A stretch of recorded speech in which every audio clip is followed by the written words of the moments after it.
ائمہ کی طرف سے ایک ایسی دعا تعلیم کی گئی جو سرکار کی غیبت کے زمانے میں ہمیں پڑھنے کا حکم دیا گیا ہے۔ اعوذ باللہ من الشیطان الرجیم، بسم اللہ الرحمن الرحیم۔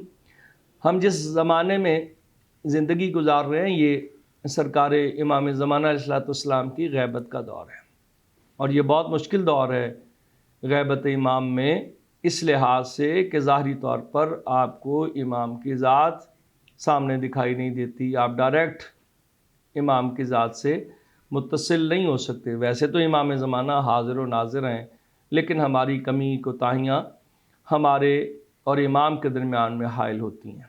جیسے ہم امام کے لیے یہ دعا پڑھتے ہیں، اللہم کل ولیک الحجۃ ابن الحسن صلواتک علیہ وعلی آبائہ فی ھذہ الساعہ وفی کل ساعہ ولیا وحافظا وقائدا وناصرا ودلیلا وعینا حتی تسکنہ ارضک طوعا وتمتعہ فیہا طویلا۔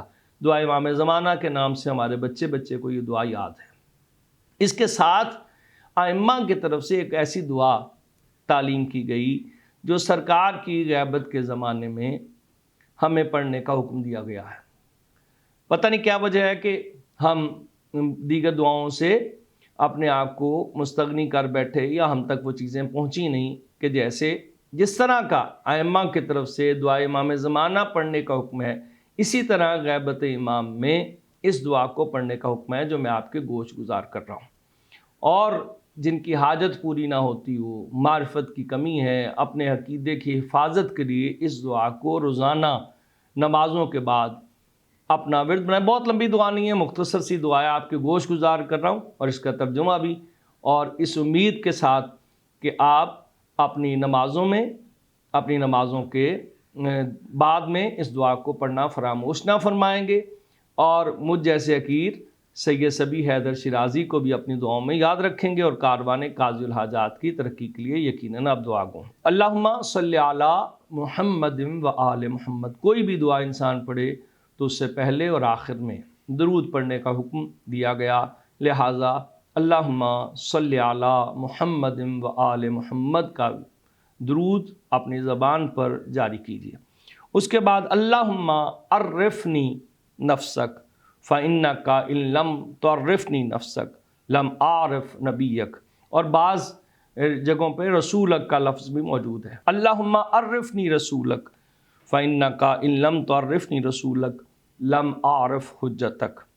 اللہم عرفنی حجتک فإنک إن لم تعرفنی حجتک ضللت عن دینی۔ اب اس کا ترجمہ میں آپ کے گوش گزار کر رہا ہوں تاکہ کسی کو مشکل نہ ہو کہ جو الفاظ اپنی زبان پر جاری کر رہے ہیں اس کا مطلب کیا ہے۔ تو جو دعا میں نے پڑھی ہے اس کا ترجمہ آپ کے گوش گزار کر رہا ہوں۔ اے اللہ مجھے اپنی معرفت عطا فرما، پروردگار کی معرفت، اے اللہ مجھے اپنی معرفت عطا فرما، کیونکہ اگر تو نے مجھے اپنی پہچان نہ کرائی تو میں تیرے نبی کو نہ پہچان سکوں گا۔ اور اس کے بعد دوسرا حصہ، اے اللہ مجھے اپنے رسول کی معرفت عطا فرما، کیونکہ اگر تو نے مجھے اپنے رسول کی پہچان نہ کروائی، معرفت نہ کروائی، تو میں تیری حجت امام کو نہ پہچان سکوں گا۔ اسی طرح تیسرا حصہ دعا کا، اے اللہ مجھے اپنی حجت امام زمانہ علیہ الصلوۃ والسلام کی معرفت عطا فرما، کیونکہ اگر تو نے اپنی حجت کی معرفت یا پہچان نہ کرائی تو میں اپنے دین سے گمراہ ہو جاؤں گا۔ یہ دعا امام زمانہ کی غیبت میں پڑھنے کو حکم ہے۔ اپنے بچوں کو یہ دعا تعلیم فرمائیں، اپنے روزانہ کے اوراد میں سے، ورد میں سے اس دعا کو شامل کریں۔ پروردگار عالم ہمیں سرکار امام زمانہ کے منتظرین میں محشور فرمائے۔ وما علینا الا البلاغ المبین۔